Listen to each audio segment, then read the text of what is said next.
can you tell me day by day what goals you had the first 4 days of school? Knowing that I have no free periods, and I didn't want to call the kids, hey you, and you with the red shirt, and hey yellow shirt, turn around. My mission was to have a seating chart for every class, which I have, so that I could call them by name to settle them down, and I wanted to make sure they did something, some form of writing, so I could get an idea from just the way they wrote down a simple assignment, who was able to follow directions and who needed a lot of help. Because next week I'm going to change my seating chart to match having a strong writer with a not so strong writer. So they won't know why their seats are being changed, but knowing that they're going to be doing things in groups, I want to make sure that whoever needs a hand is accidentally sitting next to somebody that will be able to offer that hand. Mm-hmm. So I got to meet my students through their writing. So that warm, are you talking about the initial quick write that you had them do on day one? The initial quick write, and then I had them do an actual assignment. They did a bio poem, which... What day was that? They did that on, it's Friday, and if I don't have my roadmap, I don't remember everything I do. So the first day we had the quick write. The second day they worked with partners on expanding sentences, adding adverbs and adjectives, and they received their parent letter to take home. And then on Thursday they learned how to write a bio poem, and they started writing the bio poem. Some even finished, and then they took it home. So that today they all brought it back. They all stapled it to the rubrics. I gathered the papers from each table and switched them, and we graded them as a whole class so they could see what they were missing, what they needed to do. And then I took those from them. And so that's another writing assignment that I get to look at to get an idea. Mm-hmm. And I was pretty happy, since one class there were two kids that either they said they left it at home, which means they left it at home or they didn't do it. And another class, everybody did it. And another class, there were two people, one who should have because he's been here since the beginning, and one who was brand new to the class that day. Okay. So she definitely didn't have it. Okay, so it seems like you already got into the academics. Like day two, you're already doing adjectives and adverbs. Yeah. And it seems like you're already familiar with how your students are writing. Can I ask you how much time did you, from taking those quick writes, how much of that time, when did you take the time to look at those quick writes? How much time did it take for you to assess that? I looked at them quickly. They were quick writes and they were quick checks. I grabbed a pile, and you can clearly see, did they copy the question? Did they write an answer? Were they in sentences that actually made sense? And I did, yes they did, no they didn't, yes they did, no they didn't, yes they did, until I had two piles. Mm-hmm. And then I grabbed the pile of yes they did, and I just took an index card and I wrote the name of every kid that was in the yes they did pile. And then it doesn't matter about the no they didn't pile. Mm-hmm. And you did this in class, like during class or after class? I actually did that right after school. Okay. And for all your classes? To be honest, I did it for just my low class, because I've been walking around the room with my other kids, and I can see that they get it. They're pretty good. But I do have a very low class, and my concern with that class was that there would be no helpers at all. So that was my first assignment. I needed to find the helpers in the class that needed helpers. Okay. Great. And so already, I guess I'm impressed with how quickly you got into the academics. And so in terms of, I noticed that like that first day, you had mentioned, it made me feel better when you told me third period, the period that I visited, you said that's the first time I've had all my seating charts ready when they walked in. Yeah. Because before that I didn't do it. Because I felt like you'd done it so much better than me when I was witnessing, that I was like, oh man, this is so good. But I felt better that like I could go back to my class fourth period after that and do what you did. And so I love it when you share your process, process honestly, because it makes me feel like even though you've been teaching a long time and you're really good at what you do, it's still a learning process as you go along. And there was no time to do a seating chart for period 1 or 2 because they were right here, and they're in. And then period 2, we're right here doing the project. But then I had nutrition. So during nutrition, I was able to do the seating chart for period 3. Mm-hmm. And then while period 3 were working on the assignment that I gave them, period 4, I could do the seating chart for period 5 because they're the same kids. Mm-hmm. So, yeah, I take the windows when I get them. So let me ask you this. Now, one of the things that I'm thinking about is I'm trying to build my routines, mm-hmm. sort of like the rituals in my class, like the reader's writer's notebook, and establish a process of what days they have homework, what they'll be doing, what books they'll be reading. How long does it take you to get into the swing of things, like where they're coming in, doing a quick write, and they have homework on those specific days that you designated? Well, I know that the the first week of school is not necessarily the time of routines because we don't even get to start on Monday. So Monday is very important. That begins the week. So I don't start the routines until the following week. And so the first week of school was just about slowly. Jonah Heido, please come to the main office. Jonah Heido, please come to the main office. Having patience when that happens. Slowly getting them used to staying in their seats and calming down and feeding them little things like, here's the parent letter, which I need to get to them, not the first day of school, but the second, because it also says what their parents need to buy them in terms of supplies, and I know parents are waiting for that. And then I want to give them some kind of assignment so I can quickly assess them. Amethyst Vasquez, please come to the main office. Amethyst Vasquez, please come to the main office. But we will be in our routine next week because next week they come in on Monday. And even though it's a weird Monday that I won't have all my classes because of the eclipse, they're going to come in and they're going to get the guidelines for the class. And we're going to go over the rules of the guidelines. And then we're going to set up our readers, writers, notebooks. And they're going to write something in there so that they know that on Monday, that's when they do that. Okay, so the guidelines, you haven't gone over that with them yet? No. No. Because when I use your guidelines in my class, I use them in my class, and I went over them with a couple of classes, but not all of my classes. And can you tell me in what context you pull out the guidelines? You sent those home, right, in the packet? No. My packets are still here. I separate my packets out. So I actually only gave them two things. I gave them a letter to take home to their parents that tell their parents what to expect from me, and I give them a homework sheet. So they have the homework sheet for the month of August, and I showed them that the first day of school pretty much just said, welcome back, summer is over. Mm-hmm. So get ready. And then Tuesday night's homework was, Wednesday night's homework was to take home that parent letter. Make sure your parent reads this letter. That's all you have to do. Don't give it back to me. You just take it home. And so then Thursday night's homework was to finish the bio poem that we started in class. Okay, so you gave them sort of a month ahead, like what their homeworks would be those days. And I cast a vision. We went over the homework sheet for the month. This is what we're doing this week. You just got to school. This is why we're doing it. This is what we'll be doing next week.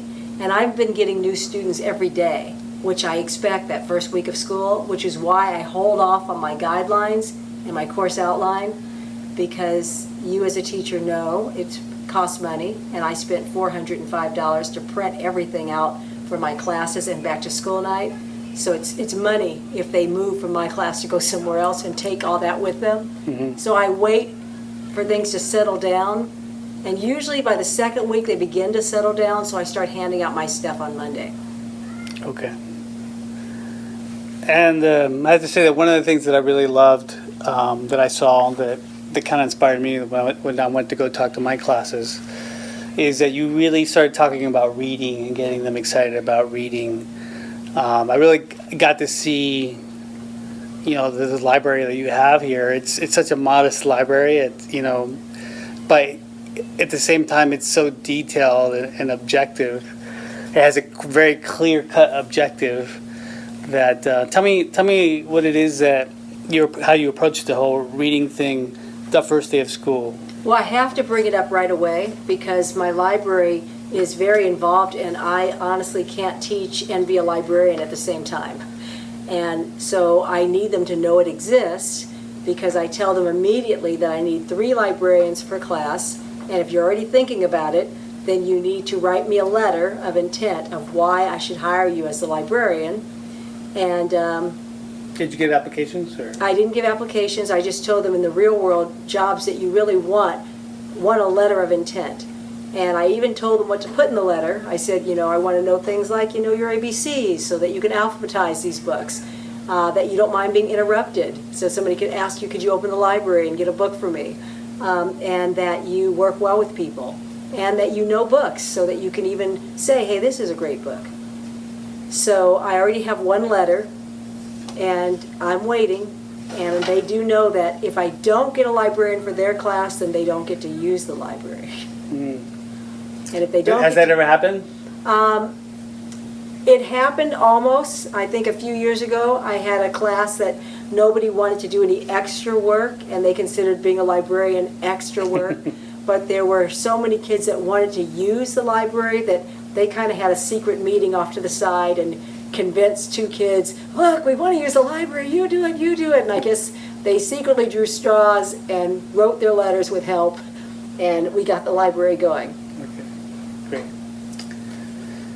So I sent you a text last night, and I said, hey, can I talk to you? You said you were like sleepy and tired. Tell me about this first week. Tell me what's going on in your mind. Like, what's the single most important thing that happened this week, in your opinion? I know can't just be one thing, but what do you think that you leave this week? You obviously work very hard, but what is it that you think that a teacher could leave with like that first week? Well, I think having a seating chart for every class is very important, and to actually get that done the first week of school, even the second day, is huge. So I felt fabulous that I have a seating chart for every class.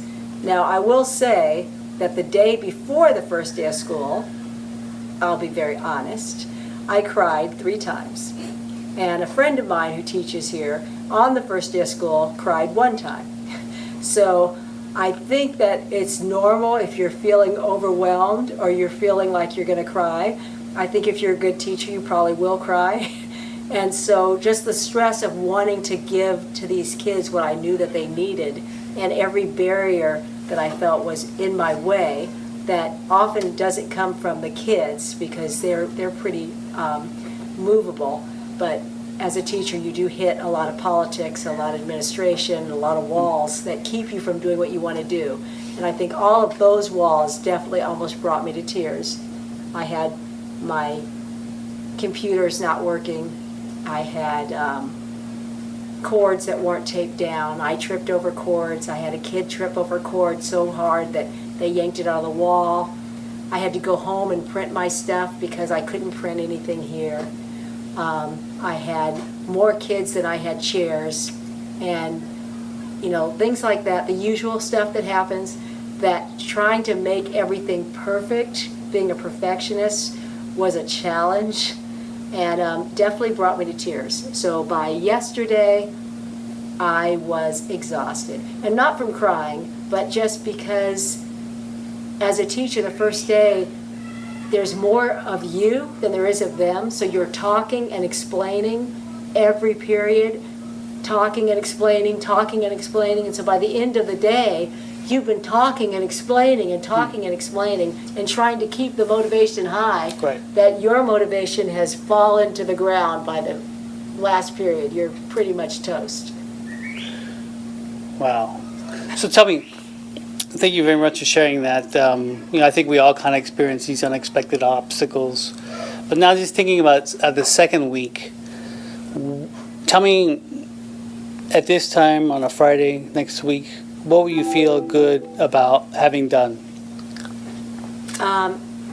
Well, I have a brand new class this year that I've never taught before. And it's a creative writing class. And they've already worked really hard on their first project. And they are just amazing. And I can see where some are not definitely born writers. This might be the first time they really actually tried to write. And they are just knocking it out of the park, impressing me. That I feel really good about where they started and where they're going. And the first week is always a challenge because you're teaching really hard to kids who you don't even know for sure are going to be in your class. You just assume these are my students, but kids are moved out, kids are moved in, but you're still teaching as if this is who I'm going to teach to. So I have a, I think So I have for your, sorry to interrupt, but for your creative writing class, can you give me an example of like what they did that got them started writing? What we did is we did this project that I did for UCLA years ago called Wild Wild Words, and I just gave them my own personal list of 25 words that I think are pretty cool, and I told them to make up their own list of 25 words that they think are cool, and they can even steal from my list, and then they had to put 3 of those words together to make a funny, crazy phrase that didn't make sense, like the polka-dotted lizard slurped porcupine juice. I mean, crazy stuff. And they had to make 3 phrases, and then they picked their craziest phrase that they thought was bizarre, and they had to turn it into a poem. And some of them hit the wall and had a hard time. So what we did as a class is I had a paper on my desk, and I asked a kid, give me one of your lines, and they gave me their line, and we went around the room until we had a whole crazy class poem. But even though it was crazy, it still made sense. It had a beginning, a middle, and an ending, but it made words just totally come to life. So they're all now working on rewriting their poem. I think next week they're going to rewrite it again, but they're so excited about it that they are showing it to me and saying, okay, this isn't the end, this is what I have so far, but I'm going to redo this. And I just love that they want to do the work, and they're trying to do the work, and it's my only class that I'm not giving grades, so they're free to really express themselves and not worry, is this an A, B, C, D, or E, or F? And so I love where that class is going. And the other classes... So you find that by telling them, hey, you're not getting a grade in this class, do you feel like they're just more relaxed and have more fun? Is that something that did they say, hey, does that work? I think that, yes, yet remember I have 6th graders, and so 6th graders aren't used to grades anyway, because they came from elementary school where they had numbers. And I've even had some of my honor 6th graders asking me, what are these grades? Because it's all brand new to them, which I think is kind of funny. But I do think that they like the idea that I just want you guys to have fun with it, have fun with it.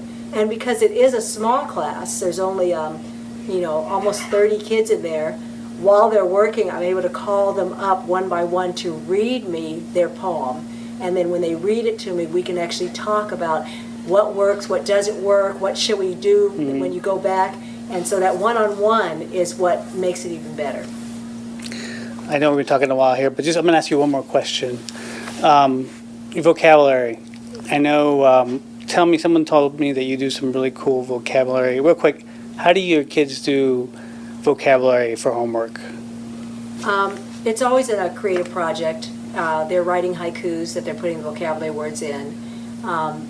They're writing letters to characters in books that they have to put vocabulary words in. They're writing their own poems that are packed with the vocabulary words. They're writing warning signs that have the vocabulary words. I mean, their favorite assignment in the past has been a warning sign of what makes them mad. And they might say something like, melancholy people when I'm having a good day. Right. And so do you make them look up the word? No. Aiden Violi, please come to the main office. Aiden Violi, please come to the main office. I'm sorry, I'll ask you a question. Do you make them look up the word? I do not, because I try to keep us on the same page, and since, as we all know as adults, dictionaries tend to have multiple meanings, and so I want to make sure that we're all using the same meaning for that word, that they're aware it may have another meaning, but for our class we need this one. So I will give them the words with the part of speech, with the definition, and the sentence, so they have a sample of what's right. And then they take that and they use that to do their homework with. Nice. And so they just do that using the word, and that's it. They just do the actual kind of like authentic project. And so how do you verify whether they know it or not? Well, every 2 weeks on Friday they have a test. And the test is, I used to have them write out the definition, but I found that because the district tests are never like that, they're multiple choice tests, that I don't want to teach them how to take a test one way and then the district does it a different way. They now have the word and the definition, but they have to match them. And then they have another part on the bottom where I have sentences. Sometimes the kids write sentences and I use them. And they're blanks and they have to fill the correct word in the blank. So if they don't know the word, then it shows up. Okay. And usually my students do really well on the test. Okay. So just one final thought here. So what I love about what I'm hearing, what you're saying, is that you seem to be really empathetic toward students. Like, the way you do things is pretty creative. Can you just share with me, like, your line of thinking, how you stay true to that approach to make it so engaging for the kids and create those processes? Well, I think it's a few things. It's one, I let them know up front that there's this test called an SAT test that helps them to get into college, and that a lot of kids have to take these classes where they're studying for the SAT, and they don't start these classes until high school. And I said, wouldn't you like to be ready before then? So I make sure that I sprinkle SAT words in every single batch of vocabulary list that they get. And I let them know, these are SAT words. And so you're going to know these words before you ever get there. And we play with them. They practice with them. They sit at their table for a while and use these words, having a conversation. They're supposed to pester their parents and use these words. They're supposed to use them at nutrition and lunch. And they're supposed to use them against or with or at their other teachers and come back and tell me what the teacher did to them when they said to the teacher something like, "You're awfully persnickety. I didn't mean anything by that." And if the teacher laughs, and they know what the word means, and if they don't, then they come back and they say, so-and-so didn't know that word. And so it makes them feel kind of powerful and fun. And at the same time, they do write me letters about what they like and what they hate about my class at the end. And so if there's a project that they loved, they mention it to me, so I make sure I make that project, more educational, and at the same time keep it fun so they'll keep liking it. And if there's something that I'm wasting my time, they're not learning, they're just being bored to tears, and so am I, then we get rid of it. Okay, Mrs. Axelson. Well, thank you so much for sharing a little bit about your week and what you're doing. Have a nice weekend. I shall. And I will say, a few days ago, I went to cheer on my nephew, who was in a boxing tournament. And who else was at the boxing tournament to help cheer on those people? But none other than Mr. Denzel Washington. What? So I was able to go talk to him and tell him how proud I was that here he's a movie star and he could be doing anything else, but here he was trying to encourage these kids to stay in school and do all this stuff. And I asked him if he would come to Milliken and do a talk. And I said, you know what, if I asked you, you'd probably say yes and you're too busy. And so he told me that if it's meant to be, it will be. Now, I just did mention that I said Milliken, but I did not mention my name or Milliken's name or anything that would actually make it happen. But you never know. Anything is possible. Awesome. And you went to go see Hamilton, right? And I did go to see Hamilton. It was excellent, excellent. A lot of my 6th grade students are seeing it this weekend. So everybody's excited. Aiden Violi, please come to the main office immediately. Aiden Violi, please come to the main office. I was in the cheap seats, but they were really good cheap seats. But on the 2nd of September, I will be in the orchestra seating, where I will be up close and personal, really loving it without my binoculars. How much were those tickets? Because I have season passes, those tickets were $695, and they're going for $1,000-something. So I was actually planning to see it in San Diego too, but all of those tickets are 1.4 and 2.2 because it's such a short period of time, and the supply and demand. The demand is so high, they know they can do that, so I won't be going to San Diego. Although I did just buy 2 more tickets to take my daughter. She doesn't know, so. Oh, wow. For her birthday, and they are mezzanine seats, and they were $300 and something a piece. I think they were scalper tickets, even though I thought they were Pantages tickets, because the final cost for just those 2 tickets was $900. Wow. But I'll see Hamilton 3 times. Why do you like it so much? Well, the music is superb, but the best thing is it's a history lesson, and you're singing to a history lesson. You learn about George Washington, you learn about Thomas Jefferson, you learn about how the United States came to be, you learn about obviously Alexander Hamilton, and war, and why we have a president that keeps changing, and how Britain felt about us, and what one person can do with one small life. And it really makes you feel like you're doing nothing with your life when you compare it to what the forefathers did. And so it just inspires you that there's nothing you can't do. And all of us don't want to throw away our shot. So, of course, we'd like to follow Hamilton. Awesome. Thank you.